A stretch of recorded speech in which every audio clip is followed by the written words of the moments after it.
Hello guys, so today I'm gonna show you how to do underground lights on my Dodge Challenger. Now you can do this on any car, but specifically for mine, I'll show you how I did this. So first you want to learn how to run all the cables. Mine are already done, so I'll explain to you how I did that. Every car obviously is going to be different with the way that your setup is. On mine it was very easy, luckily, but on some you're going to have a little more trouble, but the basic diagram is the same. So you start, I have my camera woman come over. You always want to start from the front, depending on, use it to where your battery's going to be. That's where you're going to set up your wiring. So underneath, as you can see, I have my splitter here. It's already ran the wires here and over here. And I'll put a link in the description of what brand I use. I have no complaints with this system. I've used it in the rain, high speeds, everything. It sticks, it works great. I love it, and I get so many looks when I drive past people, especially when it's night. People are outside. I love it. Gets me attention. Especially this car alone gets me attention, but the lights already just make a pop. So as you can see, the wires here, this is the connections. This one's I kept on. They just unscrew and keeps it a lot more secure than most, and then they just pop off. I put some electrical tape around this for a more secure look. And then the controller box, it's waterproof.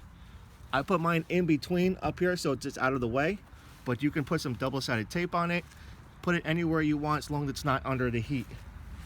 Run your cable up through your wheel well. Make sure you're not on anything like suspension, anything like that, because obviously you don't want it pulled out. Mine already have ran through it. I'm replacing the controller box because I made a mistake when I installed this thing and put a hole in it, not realizing where I put it. So we're gonna replace it. So basically, you run this wire down. I ran mine inside my wheel wells. They popped right out, no problem. You tape it the same as you do in front, down the center of the car, around the back wheel well, and then in the back of the car as well. Both on one side. These connect to each other. Underneath the wheel wells are where the other connections are. The whole thing runs as one continuous piece on each side. So it works very well. I really love this kit. So basically what I'm gonna do is replace my new one. This is the old one. It still works, but it only glows white now, which is how I knew it was broken. So the new one we have here. So I'm gonna run the wiring through the top first, because it's a lot easier to do it that way, and then we'll bring this down and show you how to connect it, and I'll show you how I do that with my fuse connector. So I run mine through this panel. On my Challenger it comes right off, very easy. So we're going to run the wiring straight down. Fall straight down there.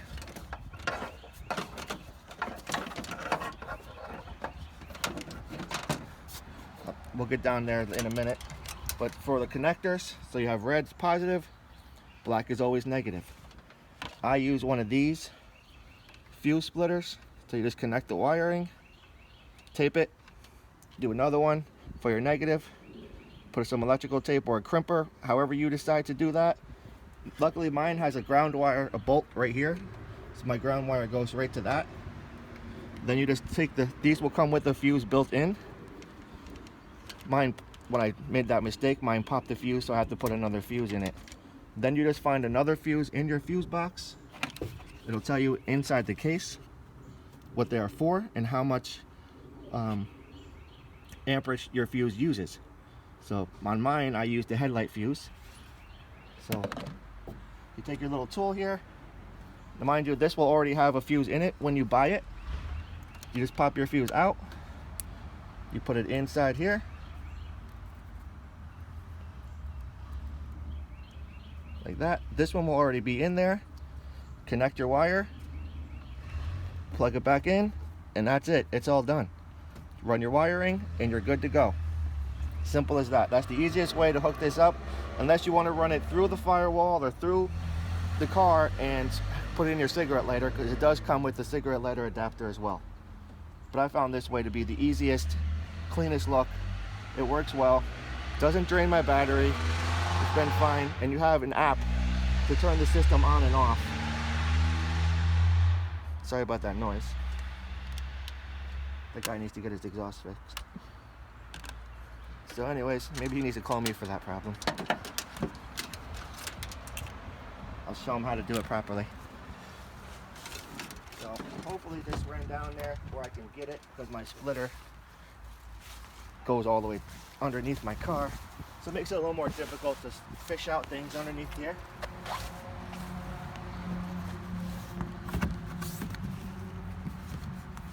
As you can see, everything is covered, so it's hard to find where your stuff is. Of course, it's a lot easier if you don't have one of these aftermarket splitters on your car, but I do, so we're going to deal with this problem. Hold on a minute.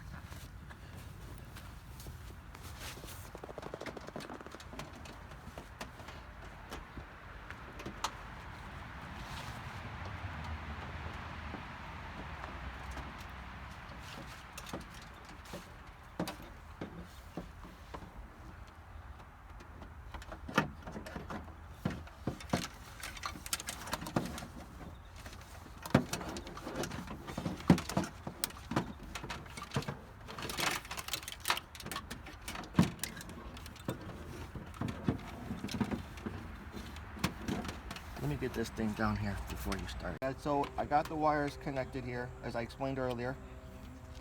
Red goes to red on the tip of your main power wire here, black to black, and I connected it to the screw. That's the ground to the car. Now you could also do this to the battery if you wanted to. I'd recommend doing it somewhere on the body of the car. Anywhere on the body you see a screw is a ground. It's like they have it from the factory down here. Goes to the body, that's the ground. I ran the wire down through the bottom of the car. This will still close, everything still shuts the way it's supposed to. Everything's okay here. So we just put that in there. This is still safe. Close it. Everything's still secure. And then we just run the wire, zip tie it so it's not loose down here, which I'll do later. And then we go underneath. See our old controller here. Get rid of that. We got the new one.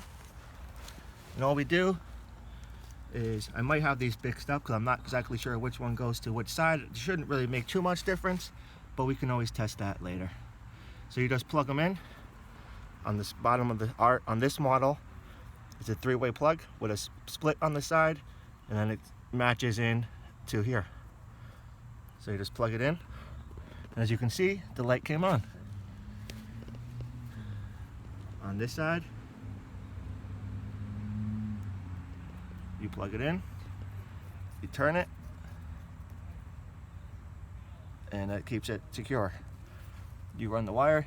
I always suggest the way I do it, put some duct tape, waterproof duct tape on the edge here, keeps that secure. I duct tape all this, duct tape around the controller. It's all wireless Bluetooth. I always put mine inside, because I have the splitter, I put mine inside here. When I have it all hooked up the way I want it, it sits inside here so the water's not really hitting it too much. And I run all the wires up like this. You can see all the old tape I had. I duct tape all the wiring I can see that's exposed. Keeps it waterproof, keeps it nice and dry. Like as you can see, it rained the other day. All the wires that were under here are all dry. So everything's working. So we'll see what happens. Guys, so I got the app on the phone here. You can download this from your App Store or Google Play Store. And when you get the kit, it'll tell you how to do that and everything. So I'm gonna rename, it says SP110E. That's the stock name for this kit. If you can always highlight it, you open it, do enter, and if you push this, it turns it on. So turn it on, you can see the lights are on. I have it set to automatic, so it'll just randomly make a pattern. Or you can adjust the speed. You can adjust the the brightness. So now of course during the night it's going to be a lot different. But you can see now it's off because I turned them off the brightness down. Turn the brightness all the way and the speed up faster. And then you can make them any color you want. Green, red, purple. You know, and you can adjust these colors in any fashion with the thing here. You can make it any color green you want. It's all up to anything you want to do. Then you just transfer this, makes it different patterns.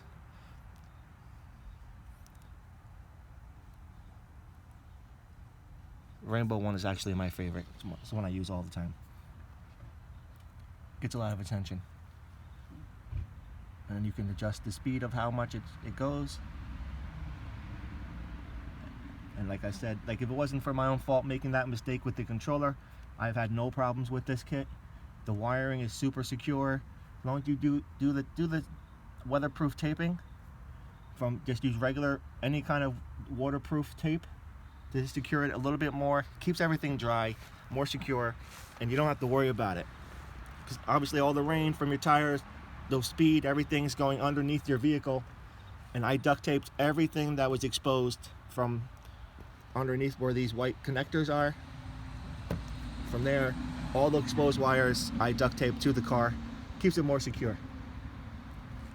That's pretty much how you do this kit. I love it. I hope you had a good time, and I hope I was informative for you. And I'll have some more videos coming soon. Thank you.